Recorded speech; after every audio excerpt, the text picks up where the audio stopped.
Olá, vou conversar um pouquinho hoje sobre o quinto livro do Em Busca do Tempo Perdido, o livro A Prisioneira. Então, consegui chegar, ao quinto livro, faltam 2 apenas, e esse livro eu demorei uns 50 dias mais ou menos para ler. Comecei a ler dia 7 de outubro e eu esqueci de anotar quando eu terminei, mas acho que foram 50 dias mais ou menos. É pouco, assim, demorei muito, normalmente eu demoro muito, porque muita coisa para fazer, etc. E aquela coisa de sempre do Proust ser uma leitura muito difícil, muito complicada. Eu consegui essa edição aqui da editora Globo, com a tradução do Manuel Bandeira e Lourdes Souza de Alencar. Eu gostei bastante dessa edição do 5, é a primeira vez que eu leio nessa edição, que vem com notas de rodapé, então que ajudam bastante nas referências, palavras que não tem tradução, e nas referências mesmo, que são muitas, muitas referências que ele coloca aqui, referências da época que ele coloca aqui nesse livro. Mas eu gostei bastante, achei muito boa essa edição, bem tranquila. Eu achei assim que por ser já o quinto livro, eu senti uma facilidade um pouco maior para ler, porque já fui me acostumando um pouco com Proust, mas o que eu falei em todos os outros livros, Proust é muito, muito difícil, uma leitura muito complexa e que a gente acaba se perdendo um pouco no meio do caminho, lê um parágrafo todo e de repente a hora que você vê já se perdeu. Bom, uma coisa que eu acho interessante, assim, muitos desses livros eles têm como se fosse spoiler no título, porque aqui o título é A Prisioneira. A gente sabe que ao longo da história ele vem contando sobre a Albertine. No segundo livro, A Sombra das Raparigas em Flor, ele conhece algumas moças e ele conhece, que ele mais se aproxima é com a Albertine. No livro anterior a esse, que é o Sodoma e Gomorra, que ele vai falar sobre Charlot, vai terminar com a Albertine indo morar com ele. O sentimento dele pela Albertine é muito, muito confuso. Ele desconfia que ela seja homossexual. E isso atormenta muito. E ele fica a ponto, quando ele... aquela coisa do ser humano, quando ele consegue sentir que ele tem o amor dela, que desaparecem essas dúvidas, ele perde o interesse totalmente por ela. Mas basta aparecer uma dúvida para esse interesse dele voltar novamente, ele começa a sofrer tudo de novo e querer ficar perto dela. Então, no final do Sodoma e Gomorra, tá mais ou menos nesse pé. Ele tá se afastando dela, mas de repente acontece alguma coisa e ele então resolve querer ficar com ela. E ele convida ela para ir morar com ele em Paris. Eles estão em Balbec e ele convida ela para ir morar em Paris com ele. A mãe dele tá numa viagem para Combray, com a cidade da infância dele, com uma parente lá. E aí, então, ele tá sozinho na casa, só com a Françoise, que é a criada. E então ele vai chamar a Albertine para ir morar com ele. A Albertine, ela não era aquele padrão de moça, assim, vamos dizer, da época, de família.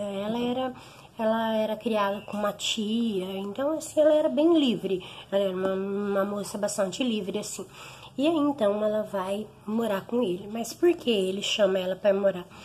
Porque ele quer fazê-la prisioneira. Não é bem uma prisão no sentido, de cárcere mesmo, mas é uma... Aí a gente vai entendendo depois, ao longo do livro, mais ou menos o porquê de prisioneira. Então, o que ele quer aqui? Ele quer isolar a Albertine, né? Então ela só sai com ele e pode sair com a André. André, não sei como pronuncia, escreve André. Ele só pode sair com essa moça. Essa moça ele já teve desconfianças do Albertinho com ela, depois não, etc. Mas por fim ele só, porque daí ele consegue fiscalizar, saber onde ela tá. A André conta pra ele, né, onde elas foram. E ele também coloca o chofer, né, dos carros, né. Não sei se tinha carro na época, acho que tinha sim. Ele coloca o chofer também pra contar tudo pra ele, onde elas foram e tudo mais. E então ele vai ficar nesse tormento, né, de esse tempo que ela passa com ele é um tempo muito bom, eles vão se relacionando até bem, ela vai crescendo intelectualmente, ele coloca isso, que ela vai crescendo intelectualmente, a presença dele e tudo mais.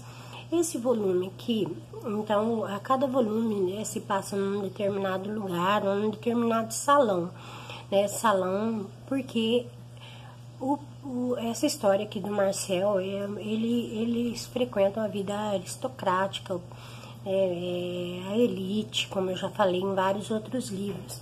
E nesse livro aqui, o foco vai ser nas reuniões de salão, né, que seria a casa, a gente chama de salão, onde eles davam grandes festas dos Verdurand. Então, né, a família dos Verdurand dava muita festa, e aí então é nessa família agora que ele vai se aproximar. Esse livro aqui ele vai ser dividido em 3 volumes, também tudo cheio de spoiler, porque já vai contando praticamente tudo que vai acontecer. Então, o primeiro é Vida em Comum com o Albertinho, onde ele vai contar como é a vida com ela. O segundo capítulo, Os Verdurand rompem com o Senhor de Charlus. O Senhor de Charlus vai continuar aqui nessa história. E no último capítulo, o desaparecimento de Albertinho. Então, a gente já praticamente sabe o que é que vai acontecer. Porém, é aquela coisa, né? No caso do Proust, não é o enredo, a história, pode dar o spoiler que for, porque na verdade é como ele conta, como ele vai contar essa história. Inclusive, o próximo livro se chama A Fugitiva. Então, a gente já imagina também o que é que vai acontecer, né? Bom,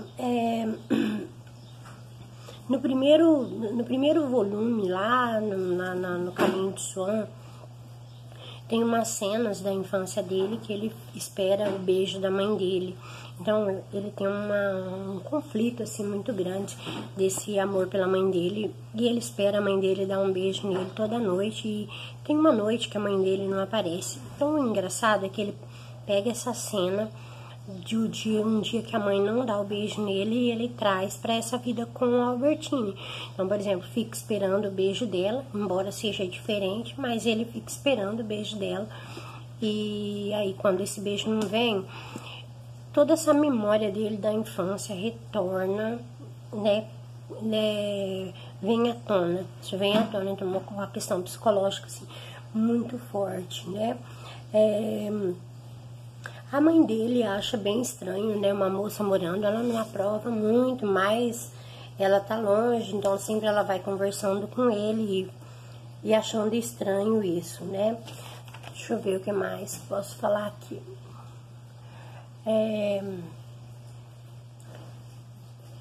Conforme ele, nesse primeiro capítulo, então, vai falar dessa vida em comum, então ele vai comprando bastante roupa para ela, mimando ela, e então ela vai mudando. Ele tem uma crise aqui já nesse primeiro capítulo, que ela fala que quer visitar os Verdurand, mas aí ele diz que vai junto. Quando ele diz que vai junto, ela diz que não vai mais. Então ele começa a desconfiar que tem alguma coisa muito estranha e fala para ela não ir. Pede para André falar para ela que para ela não ir e para ir para um lugar chamado Trocadeiro, acho que é um lugar de shows e tudo mais. E aí ele entra totalmente em conflito porque ele tá em dúvida quem ela será que ela iria encontrar na casa dos Verdurand, que ela não queria que ele fosse. Ao mesmo tempo, tem uma outra mulher chamada Leia, que ela é homossexual também, e ela vai estar no Trocadeiro. Aí então ele fica louco, porque né, ele não consegue prender ela, na verdade. Né? O ciúme dele é tão grande e ele não consegue prendê-la. Então, no caso, ele decide que ele vai sozinho aos Verdurins, sem falar para ela. E aí, então, vai gerar uma crise muito grande. Ele vai na casa dos Verdurins para tentar descobrir quem é que estaria lá, porque ela estaria interessada. Então, olha o nível da cabeça dele, como funcionava a cabeça dele.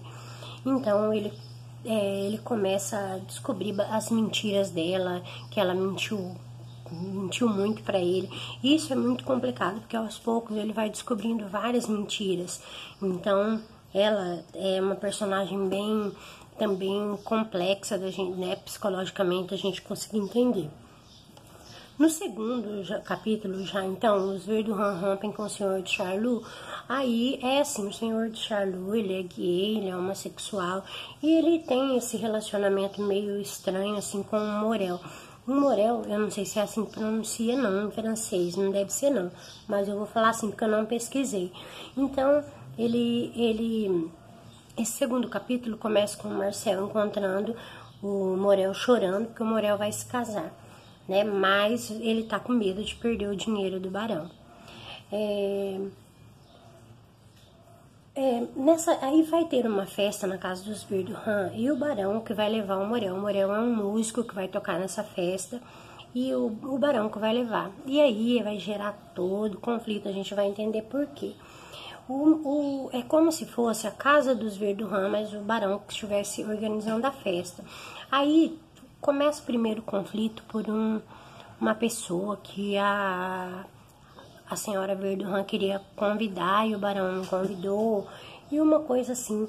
E durante toda essa festa vai acontecer que o barão de Charlus vai protagonizar, né? E a senhora de Verdurin, os Verdurins vão ficar meio de lado, as pessoas vão dar mais importância pro barão, e aí vai rolar um ciúme, né? Uma coisa essa. E então a senhora Verdurin começa a armar para que o Morel e o Charlus briguem. E ela então chama o Morel para um lado e inventa algumas coisas sobre o barão. E acaba que então vira uma confusão generalizada e eles acabam brigando, né? E acaba assim, então o senhor de Charlus rompe com os Verdurins, como é o título, né, do capítulo. Esse livro, nesse capítulo, tem uma passagem muito linda mesmo, maravilhosa, que eu até citei um dia que eu estava lendo, que é quando o Proust vai falar sobre a arte, como é a arte, e como o gênio, né, como a questão de uma artista ser genial. Terceiro capítulo, o último então, é o desaparecimento de Albertinho. Aí, né, a gente vai ver. Tudo acontece nessa volta, quando ele volta dessa festa. E então ela descobre que ele foi nos Verdurins, onde ela queria ir e não queria que ela fosse. E então eles começam a discutir muito, a brigar. E aí muitas outras mentiras vêm à tona. Eles começam a relembrar coisas do passado, eles passam o resto da madrugada, diz que eles vão dormir já de manhã já, porque eles passam mesmo a noite inteira discutindo, né? E aí acaba que ele começa a chorar e mais pede para ela ir embora. Fala para ela que não quer mais viver com ela e ele não aguenta então toda essa traição dela. E aí no caso, eles vão dormir e ele fica nessa agonia, porque ele mandou ela embora, mas depois eles acabaram se reconciliando, mas aí ele ficou com esse pé atrás. A Albertine, ele acha que ela tá aborrecida na casa dele, né? Que ela não tá feliz lá, que ela tá uma prisioneira, que realmente ela tá uma prisioneira. Então ele não consegue saber realmente o que ela sente, né? Ele não consegue saber que nem o que ele sente na verdade, né, por ela. Então, depois disso, eles passam essa noite, ela não vai embora ainda. Eles saem para um passeio. Nesse passeio, ele percebe que ela tá olhando para uma mulher. Quer dizer, não tem jeito, ele sente ciúme dela o tempo inteiro. E então, isso foi a gota d'água, é onde ele decide, então, que ele vai para Veneza. Porque tem esse detalhe, ele é muito doente, ele sempre foi doente, né, o Marcel. Mas ele tem esse sonho de conhecer Veneza, ele é muito citado, essa vontade dele de conhecer Veneza. Então, ele pede para Françoise pegar um guia para ele. Ele acorda de manhã, decidido a fazer as malas e ir para Veneza. Mas ele pensa que a Albertine está lá, porém, ela não está. Então, nessa noite, ela pegou as coisas dela. Aí, Françoise diz para ele que ela foi embora, certo? Então, é isso. É maravilhoso, como sempre, esse livro, como todos, né? Os outros. E só faltam 2 para acabar os 7. E é isso aí. Até mais.